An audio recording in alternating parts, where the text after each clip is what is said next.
গ্রীষ্মের প্রখর দাবদাহের পর বর্ষার আগমনে ধরিত্রী সিক্ত হয়ে ওঠে এবং নবরূপে বীজ ধারণের যোগ্য হয়। এই সময়কেই বলা হয় অম্বুবাচী।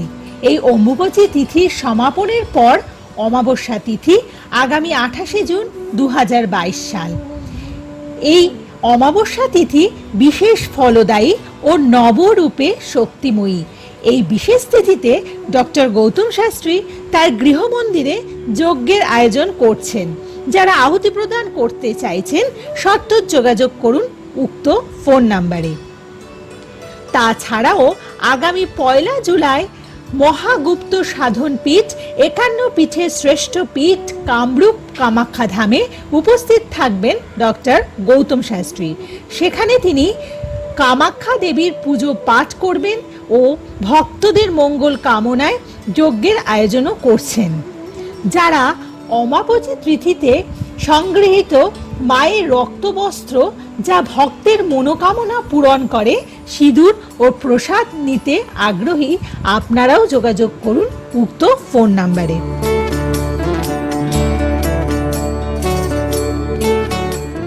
নমস্কার, আপনাদের এই মুহূর্তের এই অনুষ্ঠানে প্রত্যেককে জানাই স্বাগত। আমাদের হিন্দু ধর্মের মধ্যে নবরাত্রির একটি নামে একটি উৎসব রয়েছে এবং এই নবরাত্রি উৎসব হচ্ছে হিন্দু ধর্মের সবচেয়ে পবিত্র ও শক্তিশালী উৎসব। মা দুর্গার প্রতি উৎসর্গকৃত এই উৎসবটি এবং এটি বছরে 4 বার হয়ে থাকে। 4 বার বলতে কোন কোন মাসে আমরা নবরাত্রি পেয়ে থাকি? পৌষ, চৈত্র, আষাঢ় ও আশ্বিন মাস। এবং এই আষাঢ় মাস মানে আমাদের এই যে অমাবস্যা তিথি আমরা পাচ্ছি, তার পরে পরেই কিন্তু রয়েছে আমাদের নবরাত্রি এবং এই নবরাত্রি তিথিকে বলা হয়ে থাকে গুপ্ত নবরাত্রি। তো এই বিশেষ তিথি আপনারা কিভাবে পালন করবেন? কেননা এই বিশেষ তিথি নক্ষত্র ক্ষণকে আমরা যদি শুদ্ধাচারে ভক্তি মনে পুজো করতে পারি বা পালন করতে পারি, তাহলে সেখান থেকে আমরা বিশেষ ফলপ্রাপ্তি হতে পারি। তাই কিভাবে আপনারা এবছরের নবরাত্রি তিথি পালন করবেন এবং কেন আমরা নবরাত্রি তিথিকে পালন করে থাকি, সেই বিস্তারিত আলোচনা রয়েছে শুধুমাত্র আপনাদের জন্য আমাদের আজকের এই অনুষ্ঠানে, যেখানে প্রতিদিনকার মতো আজকেও উপস্থিত আছেন PhD astro doctor Gautam Shastri. স্বাগত জানাই। নমস্কার। নমস্কার নমস্কার দর্শকবৃন্দ, সকলকে আমার আন্তরিক শুভেচ্ছা, অভিনন্দন, ভালোবাসা রইল। বয়োজ্যেষ্ঠ যারা আছেন তাদেরকে প্রণাম জানাই। দেখুন, গুপ্ত নবরাত্রি আজকে আলোচনা করব। গুপ্ত নবরাত্রি অর্থাৎ আমাদের বছরে 4টে নবরাত্রি আছে। সবথেকে গুরুত্বপূর্ণ যে নবরাত্রি সাধারণত সচরাচর সবাই করে থাকি বা অনেকেই এটা ভালোভাবে আমরা এই নির্দিষ্ট দিনটাকে পালন করি, যে নবরাত্রিটা সেটা হচ্ছে শারদীয়া, যেটা আশ্বিন মাসের নবরাত্রি হয়। এবং এছাড়াও চৈত্র মাসেও কিন্তু নবরাত্রি একটা হয় এবং সেক্ষেত্রেও কিন্তু এই চৈত্র মাসে যে নবরাত্রি হয় সেক্ষেত্রেও আমরা বিভিন্নভাবে বিভিন্ন ক্রিয়ার মাধ্যমে সেই নবরাত্রিটাকেও কিন্তু আমরা পালন করি। এবং এছাড়াও আরও 2টো নবরাত্রি আছে, সেটা হচ্ছে মাঘ মাস এবং আষাঢ় মাস। এই মাঘ মাসের নবরাত্রি এবং আষাঢ় মাসের নবরাত্রিটা হচ্ছে গুপ্ত নবরাত্রি। এই গুপ্ত নবরাত্রিতে গুপ্ত ক্রিয়া, যেটা হচ্ছে তান্ত্রিকদের সবথেকে গুরুত্বপূর্ণ এই সময়টা, এবং তারা বিভিন্নভাবে, অর্থাৎ শুধু তান্ত্রিক সাধক, অর্থাৎ যারা সাধক আছে, তান্ত্রিক আছে, এদের কিন্তু বিভিন্ন ক্রিয়ার এই নির্দিষ্ট দিন, এবং এটা সেটা গুপ্তভাবেই করতে হয়। করলে আপনাদের দেখবেন যে অনেক সমস্যা, আমাদের প্রত্যেকের জীবনে কিছু না কিছু সমস্যা থাকেই, এবং সেই সমস্যার থেকে বেরিয়ে আসতে হলে তার জন্য নির্দিষ্টভাবে ক্রিয়া করতে হয়। এই সমস্যাটা কিসের কারণে হয় সেগুলো আগে দেখতে হয়, কারণ আপনার জন্মছকে যে জায়গাগুলো রয়েছে সেগুলোর কারেকশান দেখতে হয়। সেগুলো যদি ঠিকঠাক না থাকে তাহলে সমস্যাগুলো তৈরি হয়। এই বিষয়ে কিন্তু অবশ্যই বিস্তারিত বলবো। তার আগে এই গুপ্ত যে নবরাত্রি হয় তার কয়েকটা জিনিস আপনাদেরকে বললে আপনারা আরও বুঝতে আপনাদের সুবিধা হবে। কারণ যাবতীয় এই যে আমি বললাম যে এই গুপ্ত যে নবরাত্রি হয়, আমরা অন্যান্য ক্ষেত্রে যে নবরাত্রিগুলো, যেটা আশ্বিন মাসে শারদীয়ার নবরাত্রি বলুন বা চৈত্র মাসে যে নবরাত্রি যেগুলো পালন করি, সেক্ষেত্রে কিন্তু দুর্গার, অর্থাৎ মা দুর্গার কিন্তু 10টা রূপের, অর্থাৎ 9টা যে মা দুর্গার যে 9টা রূপ আছে সেই রূপেরই কিন্তু বিভিন্নভাবে বর্ণনা দিয়ে থাকি, এবং সেই মা দুর্গার 9টা রূপের কিন্তু পুজো করে থাকি এক একটা নির্দিষ্ট দিন। আর এই যে গুপ্ত যে নবরাত্রি, সেটাতে কিন্তু দশ মহাবিদ্যার পুজো হয়, অর্থাৎ এটাও কিন্তু মায়ের, অর্থাৎ এখানেও কিন্তু বলবো যে সতীর কিন্তু নির্দিষ্ট, অর্থাৎ এখানে যেটা বলবো সতী বা পার্বতীর যে 10টা রূপ আছে বা সতীর যে 10টা রূপ তিনি ধারণ করেছিলেন যখন মহাদেবের কাছ থেকে অনুমতি নেয়ার জন্য, কিসের অনুমতি না, তার পিতা দক্ষ সে যজ্ঞ করেছিল এবং সেই যজ্ঞে তাকে আমন্ত্রণ বা তাকে কোনো কিন্তু নিমন্ত্রণ করা হয়েছিল না, অথচ ত্রিধামে প্রত্যেকের নিমন্ত্রিত ছিলেন তারা। অর্থাৎ সেক্ষেত্রে সেই ক্ষেত্রে বলবো যে তখন সতী কিন্তু মহাদেবের কাছে সেই অর্থাৎ সেখানে যাওয়ার জন্য অনুমতি নিতে গেছিল, কিন্তু মহাদেব প্রথমে কিন্তু দিতে রাজি হয়নি। তখনই কিন্তু এই দশম মহাবিদ্যার বা 10টা রূপ সেখানে কিন্তু তিনি ধারণ করেছিলেন এবং সেক্ষেত্রে তাকে কিন্তু মহাদেব কিন্তু একটা সময় কিন্তু তাকে অনুমতি দিয়েছিল। তাহলে এই যে জায়গাটা, অর্থাৎ এই যে 10টা রূপ, এই 10টা রূপকে নিয়েই কিন্তু দশম মহাবিদ্যা। দশম মহাবিদ্যা আমাদের তন্ত্রের কাজে সবথেকে গুরুত্বপূর্ণ এবং সেই তন্ত্রের কাজগুলো আমরা যদি সঠিকভাবে নির্দিষ্ট তিথি মেনে কাজগুলো করি তাহলে সেক্ষেত্রে সফলতা অবশ্যই হবে। এবং এই যে আমি যেমন বললাম, নবরাত্রিতে সাধারণত দেখবেন যে 9টা রূপের যে পুজো হয়, সেই 9টা রূপের মধ্যে কিন্তু একটা জায়গায় আমরা দেখেছি যে 9টা রূপের মধ্যে যে পুজোগুলো, যে মূর্তিগুলো বা যে রূপের পুজো হয় মা দুর্গার, সেটা হচ্ছে প্রথম অবস্থায় শৈলপুত্রী, অর্থাৎ এটা প্রতিপদে পুজো হয়। দ্বিতীয়ত হচ্ছে ব্রহ্মচারিণী, দ্বিতীয়াতে পুজো হয়। তৃতীয়াতে হচ্ছে চন্দ্রঘণ্টা, চতুর্থতে কুষ্মাণ্ডা, পঞ্চমে হচ্ছে স্কন্দমাতা, তারপরে হচ্ছে কাত্যায়নী, তারপরে হচ্ছে কালরাত্রি এবং তারপরে হচ্ছে মহাগৌরী এবং এরপরে হচ্ছে সিদ্ধিদাত্রী শেষ পুজো হয়। এটা কিন্তু যেটা বললাম যে নবরাত্রিতে, সেটা হচ্ছে আশ্বিন মাসের নবরাত্রি, যেটা শারদীয়া নবরাত্রি, আর যেটা চৈত্র মাসের নবরাত্রি, যেটা অনেক সময় আবার এটা বাসন্তী নবরাত্রি বলেও বলা হয়, অর্থাৎ এটা চৈত্র মাস বা বৈশাখ মাসের মধ্যেই হয়। তো এই যে দুটো কিন্তু নবরাত্রি খুব গুরুত্বপূর্ণ নবরাত্রি। তাহলে এই যে গুপ্ত নবরাত্রিতে যে সকল দেবীর আরাধনা করা হয়, সেক্ষেত্রে কিন্তু এই দশম মহাবিদ্যার প্রত্যেকটা দেবীরই কিন্তু ক্রমান্বয়ে আরাধনা করা হয় এবং নির্দিষ্ট দিন, অর্থাৎ ওই প্রতিপদ তিথির থেকে কিন্তু পরপর আপনার পুজোগুলো হবে। কিন্তু এইখানে কয়েকটা জিনিস অবশ্যই আপনাদের জানিয়ে দেওয়ার দরকার, যে এই যে গুপ্ত নবরাত্রি সেটা শুরু হচ্ছে কিন্তু 30শে জুন, আর 30শে জুন অর্থাৎ আষাঢ় মাসের এটা প্রতিপদ তিথি, 30শে জুন শুরু হচ্ছে এবং সেটা শেষ হবে 9ই জুলাই, অর্থাৎ দশমীর সাথে সাথে কিন্তু এটা শেষ হয়। এবং আষাঢ় মাসের প্রতিপদ তারিখ এখানে যেটা দেখাচ্ছে যে অমাবস্যাটা রয়েছে কিন্তু 28 তারিখে অমাবস্যার তিথি পালন করা হবে। তার পরের দিন হচ্ছে 29 তারিখের সকাল, অর্থাৎ অমাবস্যাটা থাকবে 29 তারিখের সকাল 8টা 22 পর্যন্ত এবং এই 29 তারিখের সকাল 8টা 22-এর পরের দিন অর্থাৎ 30শে জুন সকাল 10টা 49 পর্যন্ত কিন্তু এই প্রতিপদ তিথি। এবং তার মধ্যে কিন্তু এই যে ঘট স্থাপন বলুন বা অন্যান্য যে ক্রিয়াকর্মগুলো বলেন, সেইগুলো কিন্তু নির্দিষ্ট যে তিথি সবথেকে অভিজিৎ মুহূর্ত যেটাকে বলা হয়, সেটা হচ্ছে 12টা 3 থেকে শুরু হবে এবং 57 মিনিট পর্যন্ত এই সময়টা খুব গুরুত্বপূর্ণ। এবং তাছাড়াও সকালে আর একটা সময় পাবেন, সেটা কিন্তু 8টা 54 থেকে শুরু। তাহলে এই নির্দিষ্ট তিথিতে আপনি এই ঘট স্থাপন করতে পারেন বা আপনি শুরু করতে পারেন এই পূজার যে গুরুত্বটা, সেটাকে আপনি সামনে রেখে আপনি সেটা কিন্তু মায়ের অর্থাৎ মা দুর্গার মূর্তি রেখেও কিন্তু আপনি এই নির্দিষ্ট দিন যারা বাড়িতে পুজো করছেন। এবং এটার কিন্তু বিভিন্ন রকমের পৌরাণিক ব্যাখ্যা রয়েছে, যে ব্যাখ্যা আমি অবশ্যই আপনাদেরকে বলবো যে কেন এই তিথিটাকে গুপ্ত নবরাত্রি বলা হয়েছে। এবং তার সঙ্গে সঙ্গে কয়েকটা জিনিস আপনাদেরকে বলে দিই যে 30শে জুন 5টা, আমি যে টাইমটা বললাম 5টা 48 থেকে 10টা 16 পর্যন্ত, এটাও কিন্তু খুব গুরুত্বপূর্ণ সময়। এবং এই সময়টাতে আপনারা সাধারণত যারা বাড়িতে পুজো করবেন এই সময়টাকে ঘট স্থাপন করলে আপনার ক্ষেত্রে ভালো হবে, এবং সেটা 30শে জুন কিন্তু দেখানো হচ্ছে। এবং এর সঙ্গে সঙ্গে কয়েকটা জিনিস যারা তান্ত্রিক মতে পুজো করবে সেক্ষেত্রে সেই এখানে বলবো যে দশম মহাবিদ্যারই পুজো হবে।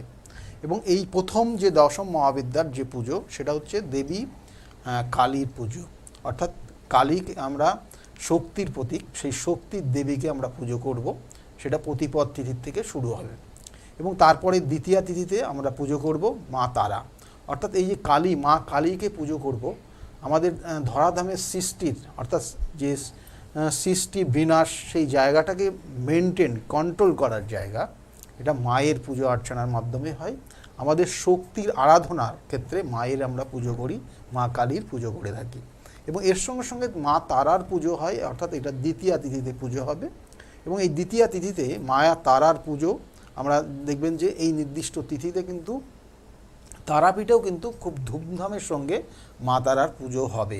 এবং এই সেক্ষেত্রে আমরা অনেক যারা তারাপীঠের যারা কিন্তু তন্ত্র সাধনা করেছে তারাও সেখানে গিয়ে পুজো অর্চনা করবে।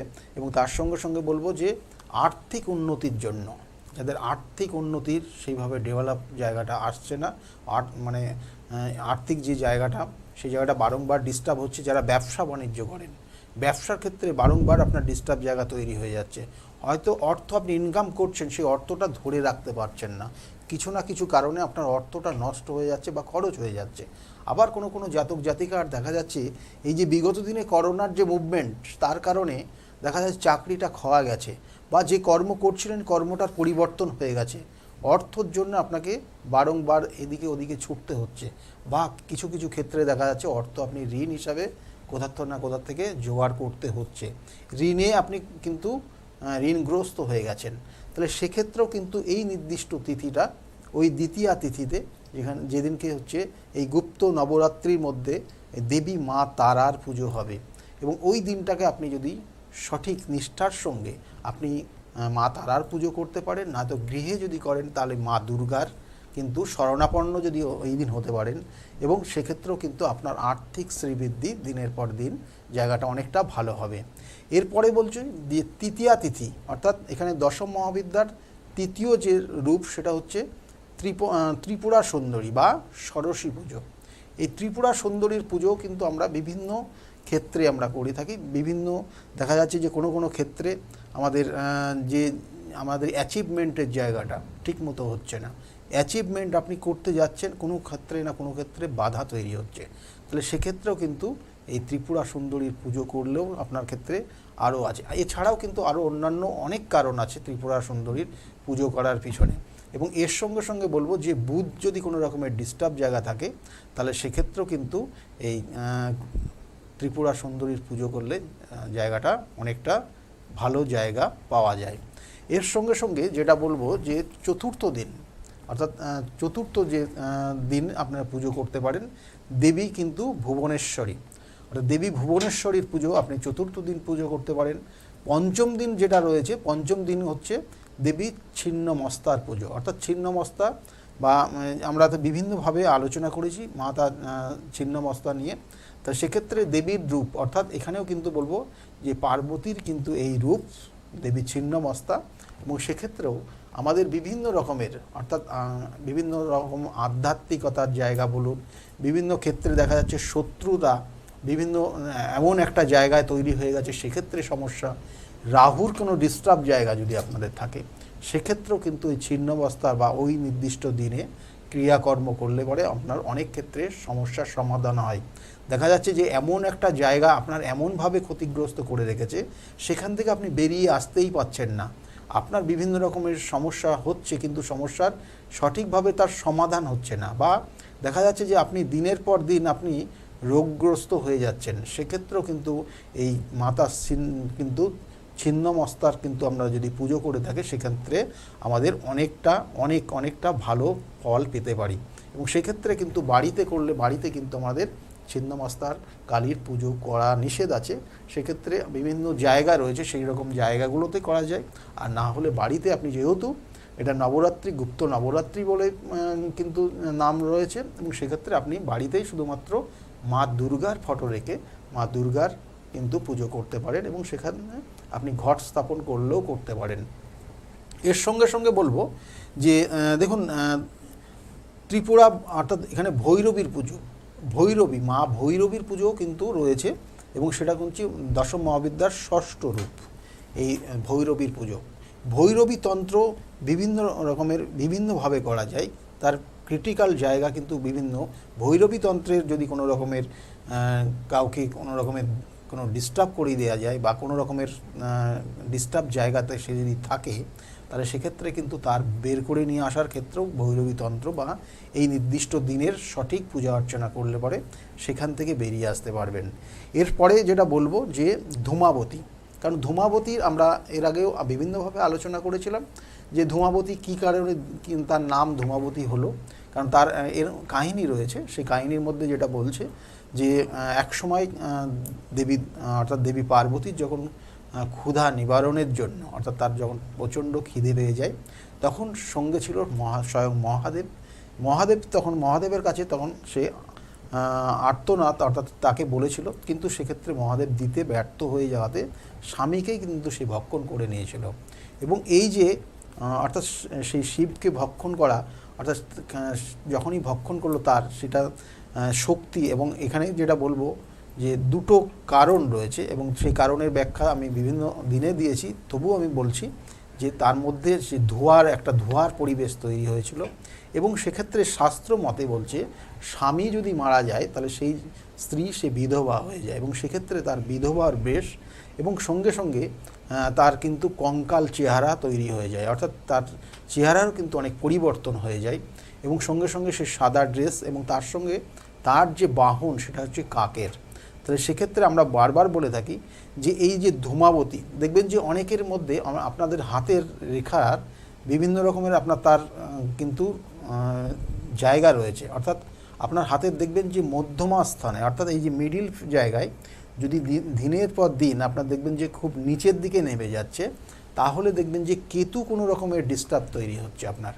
এবং এই কেতুর যদি কোনো রকমের ডিস্টার্ব থাকে তাহলে কিন্তু সেই জাতক জাতিকার এই ধূমাবতীর পূজা অর্চনা করলে পরে সেখান থেকে তাকে বের করে নিয়ে আসা যায়। কেতু সাধারণত আমাদের নেগেটিভ এনার্জি দেয় সবসময়, তার মধ্যে নেগেটিভ প্রভাবটা ভীষণভাবে দেয়। কোনো কারণে দেখবেন ভয় পাচ্ছে, কোনো কারণে হঠাৎ করে তার শারীরিক অসুস্থ হয়ে গেল, কোনো কোনো ক্ষেত্রে দেখা যাচ্ছে রাত্রে ঘুমের ঘোরে সে বিভিন্ন রকমের স্বপ্ন দেখছে, বা কোনো কোনো ক্ষেত্রে দেখবেন যে জাতক জাতিকা তার মেন্টাল জায়গাটা হঠাৎ করে পরিবর্তন চলে এসছে।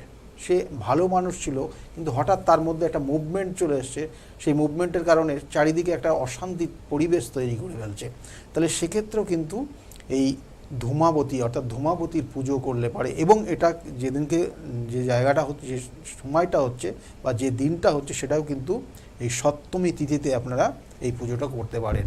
বা দেখা যাচ্ছে যে আপনি ধূমাবতীর পুজো আপনি ডিরেক্টলি না করেও, কারণ এগুলো সবটাই কিন্তু তন্ত্রমতের পুজো করার নিয়ম, সেক্ষেত্রে আপনি যদি না করতে পারেন তাহলে আপনি বাড়িতে ঘট স্থাপন করে মা দুর্গাকে রেখে আপনি পুজো করতে পারেন। আদারওয়াইজ আপনি মা দুর্গাকে স্মরণ করতে পারেন ওই নির্দিষ্ট দিনের জন্য, কারণ সেক্ষেত্রে কিন্তু আপনার অনেকটা রিকভারি হবে। এরপরে যেটা বলবো যে মা বগলা হচ্ছে শত্রু দমনের ক্ষেত্রে সবথেকে গুরুত্বপূর্ণ। বগলা দেখবেন যে আপনার অনেক ক্ষেত্রে শত্রুতা এমন একটা জায়গায় নিয়ে গেছে, সেক্ষেত্রে আপনার জায়গাটাকে রিকভারি করতে দিচ্ছে না, আপনার হওয়া কাজে বারংবার বাধা তৈরি হচ্ছে, হওয়া কাজ হচ্ছে না, মাথা প্রচণ্ড গরম হয়ে যাচ্ছে, শত্রুতা আপনার পরিবেশে আপনার বাড়ির যারা মেম্বার রয়েছে প্রত্যেকের মধ্যে একটা অকারণে শত্রুতার ঝামেলার মধ্যে জড়িয়ে যাচ্ছেন।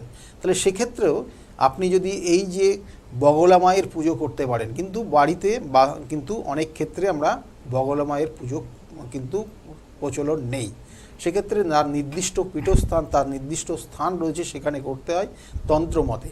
এবং এছাড়া আপনি যদি বাড়িতে করেন তাহলে মা দুর্গারই আপনি পুজো করতে পারেন এবং সেটাও কিন্তু এই নির্দিষ্ট তিথি যেটা বললাম অষ্টমী তিথিতে আপনি পুজো করতে পারেন। এরপরে যে রয়েছে যেটা মাতঙ্গী পুজো, অর্থাৎ মাতঙ্গীর বা দেবী মাতঙ্গীর পুজো করতে পারেন, সেটা হচ্ছে নবমী তিথিতে রয়েছে। মাতঙ্গীর পুজো করলে আপনাদের শ্রীবৃদ্ধি হয় এবং আপনার আর্থিক জায়গাটা সচ্ছলতার জায়গা তৈরি হয়, কর্মক্ষেত্রের উন্নতি হয়, জীবনের যে জায়গাটা অ্যাচিভ করতে পারছেন না সেই জায়গাটা পরিপূর্ণতা আসে। এরপরে যে তিথি বা যে দেবীর পুজো করা হয় সেটা হচ্ছে মা কমলার পুজো।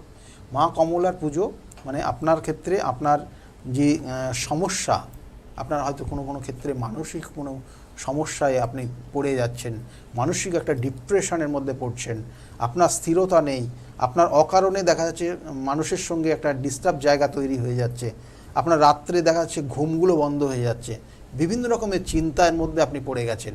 আবার কোনো কোনো ক্ষেত্রে দেখা যাচ্ছে যে আপনার যে ওয়েটা নির্দিষ্ট ওয়ে ছিল সেই ওয়েটা আপনি নির্দিষ্টভাবে পূরণ করতে পারলেন না।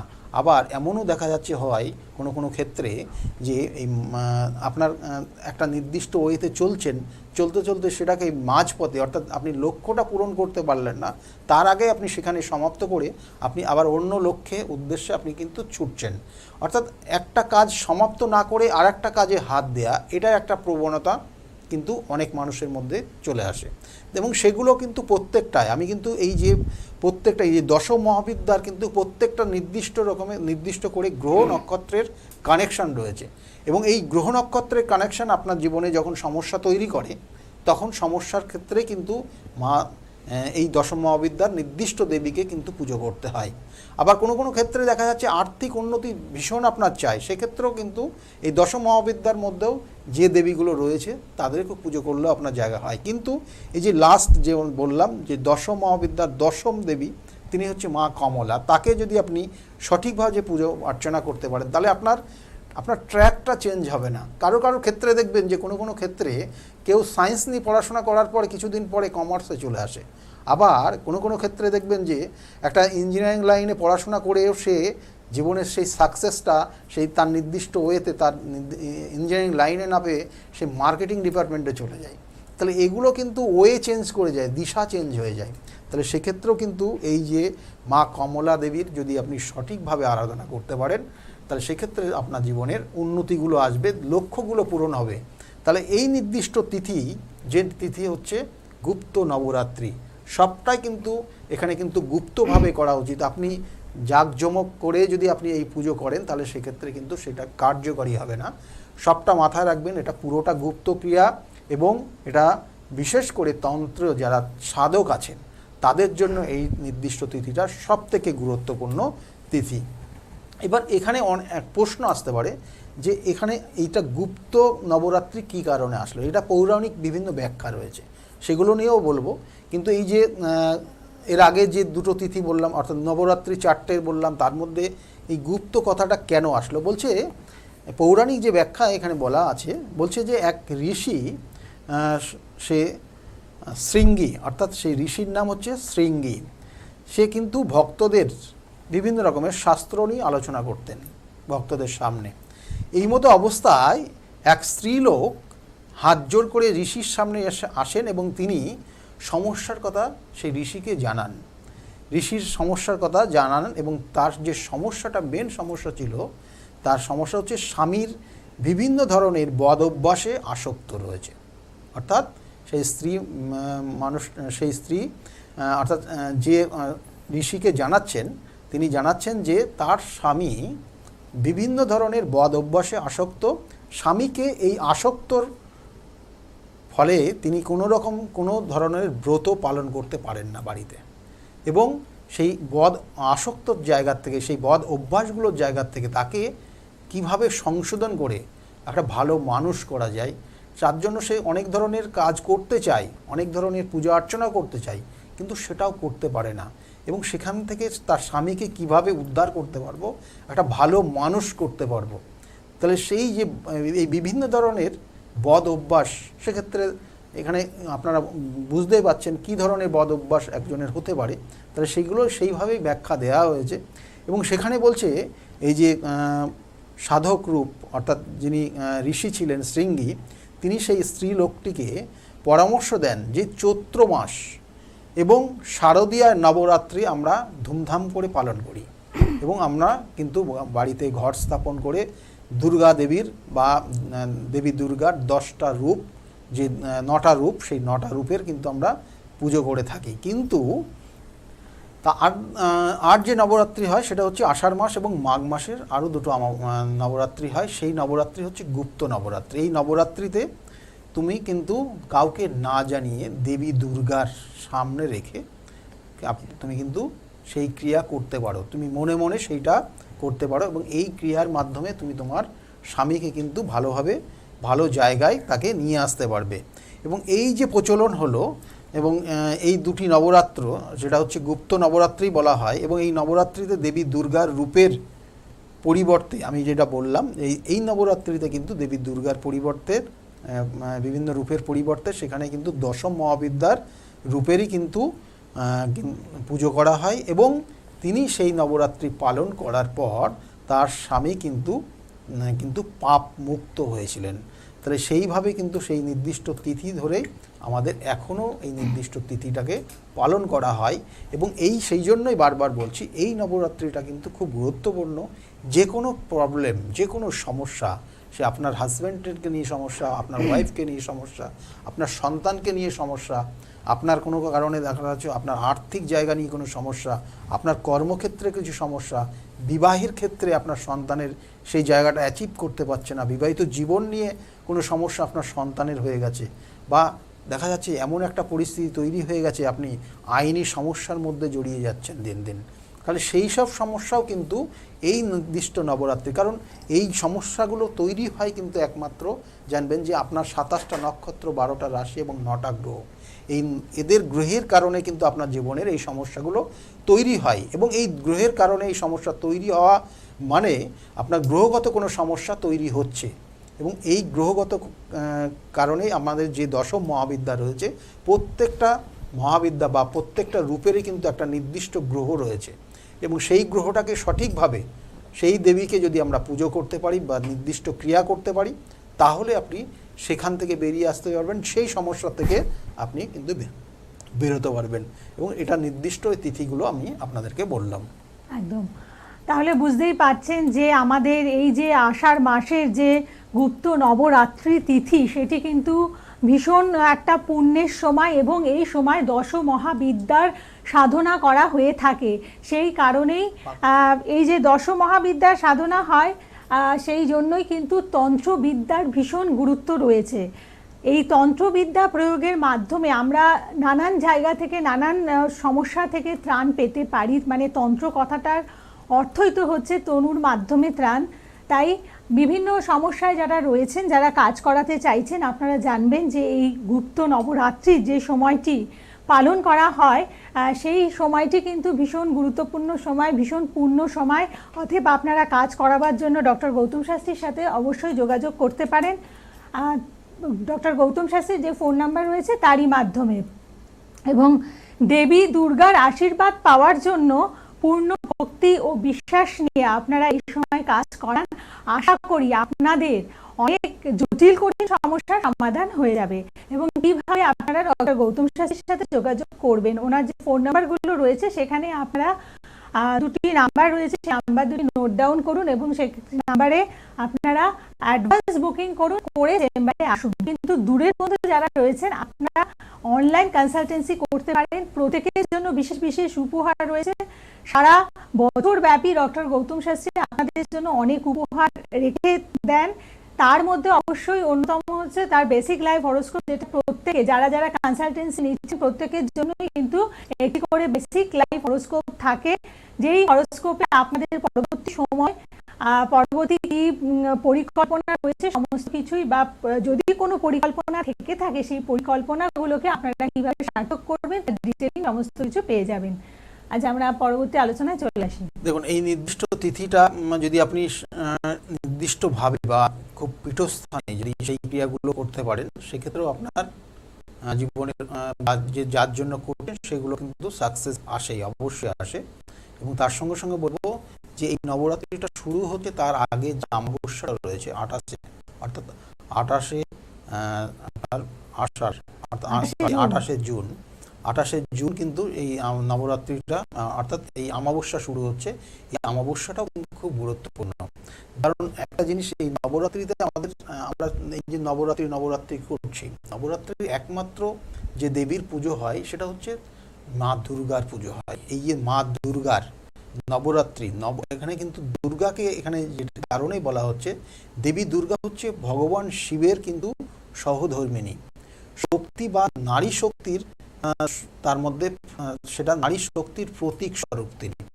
এবং বলছি অশুভ শক্তিকে ধ্বংস করার তার মধ্যে কিন্তু অগাধ শক্তি রয়েছে। দুর্গাদেব অর্থাৎ দুর্গা দেবদেবী অর্থাৎ এই যে মা দুর্গার যে তৈরি হয়েছিল কিন্তু দেবদেবীর অংশ থেকেই, এবং তার হাতে যে অস্ত্রগুলো ছিল বিভিন্ন দেবতারা দেবীরা তারাই কিন্তু এই মা দুর্গাকে তার অস্ত্র দিয়েছিলেন। কি জন্য দিয়েছিলেন না, রাক্ষস নামক যে মহিষাসুর ছিলেন, অর্থাৎ মহিষাসুর অর্থাৎ এখানে বলবো যে মহিষাসুরকে বধ করে তিনি এই জায়গায় অর্থাৎ এই মহিষাসুরকে বধ করার উদ্দেশ্যে তার কিন্তু জন্ম হয়েছিল, সৃষ্টি হয়েছিল। এবং সেই যে জায়গাগুলো রয়েছে এবং তার সঙ্গে সঙ্গে তার বাহন হিসাবে আছে বাঘ, এবং প্রত্যেকটার কিন্তু একটা নির্দিষ্ট বৈশিষ্ট্য আছে। এই যে 10টা হাতে 10 রকমের অস্ত্র রয়েছে, তারপরে দেখা যাচ্ছে তার মহাদেবের যেমন ত্রিনয়ন, তারও ক্ষেত্রে তারও কিন্তু ত্রিনয়ন রয়েছে। এবং এর সঙ্গে সঙ্গে বলবো যে তার যে বাহন সিংহ, সেই সিংহের ওপর অবস্থান করছে, এবং সেখানে এই যে এখানে যা বলবো সেই মহিষাসুর মর্দিনী নাম তাকে দেওয়া হয়েছে এই কারণেই তিনি কিন্তু তার মধ্যে শক্তি কিন্তু যথেষ্ট রয়েছে, এবং সেই শক্তি বলে তার অশুভকে বা অশুভ বা ধ্বংস অর্থাৎ যেখানে বলবো যে অশুভ জিনিসকে সে প্রতিহত করে সে শুভ শক্তির উন্মোচন করেছিল এই দেবী। সুতরাং এই নির্দিষ্ট তিথিটাকে আপনি কাজে লাগান, কাজে লাগালে আপনার জীবনে অবশ্যই উন্নতি হবে। এবং এই যে আমাদের মা দুর্গার যে বিভিন্ন রূপের আরাধনা হয়ে থাকে গুপ্ত নবরাত্রিতে, মানে 10 মহাবিদ্যার পুজো আমাদের হয়। তো এই 9টি রূপই কিন্তু তন্ত্রের যে 10 মহাবিদ্যা রয়েছে তার এক একটি অঙ্গ হচ্ছে মায়ের এই মায়ের এই 10 মহাবিদ্যার যে রূপগুলো রয়েছে। অর্থাৎ এক একটি দিনে মায়ের এক একটি রূপের পুজো হবে এবং এক একটি বৈশিষ্ট্য রয়েছে। প্রত্যেক দিন আপনাদের যেমন প্রবলেম রয়েছে ঠিক সেই অনুসারে ডক্টর গৌতম শাস্ত্রী আপনাদের বলে দেবেন যে কোন দিনটি আপনার জন্য গুরুত্বপূর্ণ, এবং সেই দিনের যে বিশেষ উপাচার রয়েছে, বিশেষ নিয়মগুলো রয়েছে আপনারা সেগুলো পালন করেন। এবং সবসময় কনসালটেন্সির কথা বলেন না, এই যে বিভিন্ন নিয়ম বা উপাচারের কথা আমাদের অনুষ্ঠানে আলোচনা হয়ে থাকে, সেগুলো যদি আপনারা একটু মন দিয়ে শোনেন এবং সেগুলো করার চেষ্টা করেন, তাহলে আপনাদের দৈনন্দিন জীবনের যে সমস্যাগুলো রয়েছে সেগুলো অনেকটাই আপনারা অতিক্রম করতে পারেন, এবং এর মাধ্যমে আপনাদের জীবনের যে একটা শৃঙ্খলা বা একটি নিয়মের মাধ্যমে জীবনকে সুন্দরভাবে পরিচালিত করতে পারেন।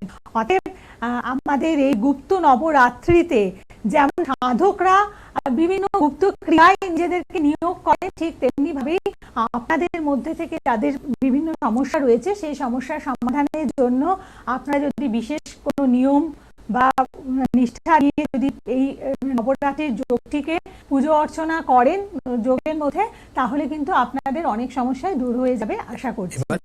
এক্ষেত্রে কিন্তু আর একটা জিনিস বলবো যে দেবী দুর্গার যে 9টি রূপ নবরাত্রি আমরা সাধারণত পালন করে থাকি, সেক্ষেত্রেও কিন্তু সেই হিসাবেও আপনারা আপনাদের বাড়িতে পুজো করতে পারেন।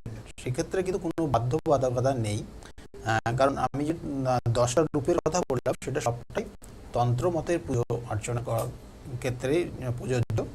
আদারওয়াইজ কিন্তু আপনি বাড়িতেও সেই 9টা রূপের পুজো করতে পারেন।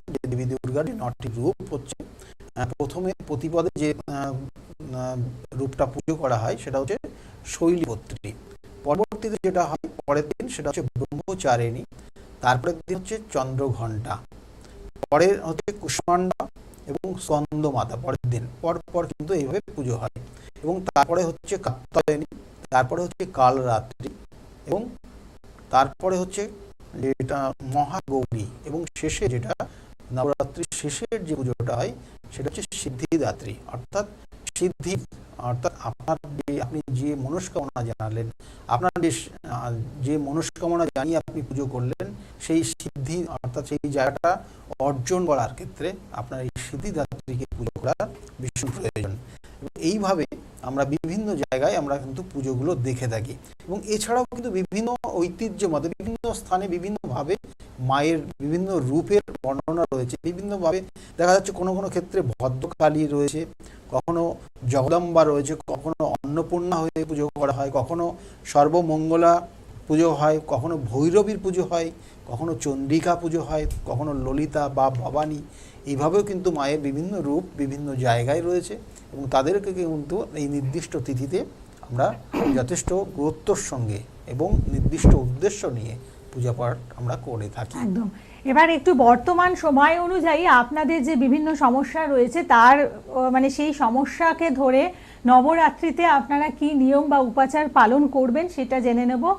প্রথমেই বলবো যে যারা স্টুডেন্ট রয়েছে, যাদের একটা বিক্ষিপ্ত জীবন ছিল কিন্তু এখন আবার ভালো করে মন দিয়ে পড়াশোনা করতে হবে, কেননা এখন আবার পরীক্ষা একদম আগের মতো করে শুরু হয়ে গেছে, তাদের জন্য আপনি যদি নবরাত্রিতে কোনো নিয়মের কথা বলেন তো একমাত্র তাদের ক্ষেত্রে বলুন বা বাড়িতে যারা দেখা যাচ্ছে যে সেইভাবে ঘর স্থাপন করে সেইভাবে পুরো নিষ্ঠার সঙ্গে পুজো করতে পারছে না, তাদের জন্য আমি বলছি যে এই নির্দিষ্ট তিথিটাকে কাজে লাগাবেন এবং মা দুর্গার ফটো একটা সংগ্রহ করবেন। মা দুর্গার ফটো রেখে প্রত্যেক দিন এই যে যতদিন নবরাত্রি চলবে, নির্দিষ্ট তিথি বললাম 30 জুন থেকে শুরু হবে এবং 9 জুলাই পর্যন্ত প্রত্যেকদিন মা দুর্গার চরণে আপনি জবা ফুল যদি পান জবা ফুল দেবেন এবং আপনার মনস্কামনা জানাবেন এবং সঙ্গে সঙ্গে মা দুর্গার যে মন্ত্র রয়েছে সেই মন্ত্র উচ্চারণ করবেন।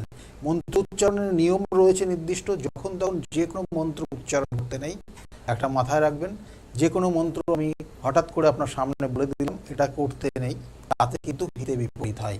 সুতরাং মন্ত্র উচ্চারণের ক্ষেত্রেও কিন্তু নিষ্ঠার সঙ্গে করতে হয়, শুদ্ধ বস্ত্র করতে হয় এবং সেই মন্ত্র আপনি সেই নির্দিষ্ট সময়ে আপনি করতে পারেন এবং সেক্ষেত্রে কখনো কখনো 28 বার বা 3 বার বা 108 বার আপনি উচ্চারণ করতে পারেন। আপনার যতটা সমর্থন হবে, যতটা আপনার সাধ্য সেই অনুযায়ী আপনি করতে পারেন। এটা আপনাকে প্রত্যেক দিন এই অর্থাৎ 9টা দিনই কিন্তু আপনাকে এটা করতে হবে। করলে আপনি যে মনস্কামনা নিয়ে করছেন মায়ের কাছে সেই মনস্কামনা পূরণ হবে। কারণ আপনি দেবী দুর্গার পুজো করছেন, একটা মাথায় রাখবেন। এবং সেক্ষেত্রে যে 9টা রূপ বা 10টা রূপের যে ভিন্ন বর্ণনাগুলো আমরা দিলাম সেগুলো আপনি অতটা না ভাবলেও হবে। আপনি মা দুর্গার কাছে আপনি চাইছেন, মা দুর্গার কাছে আপনি আপনার ব্যথা বেদনা, আপনার কষ্ট, আপনার যে সমস্যা সেগুলো আপনি জানাচ্ছেন এবং সেইটা জানিয়ে সেটা প্রত্যেকেই, আমি শুধুমাত্র যে স্টুডেন্টদের জন্য বলবো না, স্টুডেন্ট হোক বা যে কর্মপ্রার্থী বা কর্মের জন্য চেষ্টা করছেন, কারোর দেখা যাচ্ছে বিবাহের ক্ষেত্রে বাধা তৈরি হচ্ছে বা কারোর ক্ষেত্রে দেখা যাচ্ছে সংসারে একটা অশান্তি ঝামেলার মধ্যে আছেন, প্রত্যেকের জন্য আপনি এই নির্দিষ্ট ক্রিয়াটা করুন। দেখবেন যে ধীরে ধীরে আপনার সমস্যা সমাধান হবে। কিন্তু বারবার বলবো এই তিথিগুলোকে কাজে লাগাতে হয়। যদি আপনার সমস্যাটা অনেক দিনের হয় তার জন্য পার্মানেন্ট সলিউশন লাগবে এবং তার জন্য প্রয়োজন কিন্তু নির্দিষ্ট ক্রিয়া এবং এই গুপ্ত ক্রিয়া করে আপনাকে কিছু ধারণ বা কোনো ক্রিয়ার মাধ্যমে আপনাকে নিজেকে ইনভলভ করে দেয়। তাহলে সেই জায়গাটা যদি আপনার একজন সহযোগিতা করে তাহলে সেক্ষেত্রে বলবো যে আপনার জায়গাটা কিন্তু অনেক গুণ ভালো জায়গা তৈরি হয়ে যাবে। একদম। এবং তাই মা দুর্গা যিনি আমাদের দুর্গতিকে নাশ করেন, তিনি সদা আনন্দময়ী, তিনি সদা কৃপাময়ী। এই গুপ্ত নবরাত্রিতে আমরা মায়ের যে বিভিন্ন রূপের পুজো অর্চনা করে থাকি, সেই রূপের পুজো বা সেই রূপকে স্মরণ করে একটু ভক্তি ভরে যদি মায়ের কাছে আমরা আমাদের মনের ইচ্ছের কথা জানাই তাহলে নিশ্চয়ই মা তার সন্তানকে সর্বদিক থেকে রক্ষা করবেন। এবং তাই আপনারা যারা যারা বিশেষ সমস্যার মধ্যে রয়েছে চেষ্টা করবেন এই নবরাত্রিকে একটু নিষ্ঠা নিয়ে পালন করতে, তাহলে আপনারা ভালো থাকতে পারবেন। আর এভাবেই আপনাদের ভালো থাকার বিভিন্ন কথা আমাদের এই অনুষ্ঠানে আমরা প্রত্যেকদিন নিয়ে আসি এবং সেটি জানতে হলে অবশ্যই আমাদের এই অনুষ্ঠানের সাথে আপনাদেরকে থাকতে হবে। সকলে ভালো থাকুন। নমস্কার। নমস্কার, সকলে খুব ভালো থাকবেন।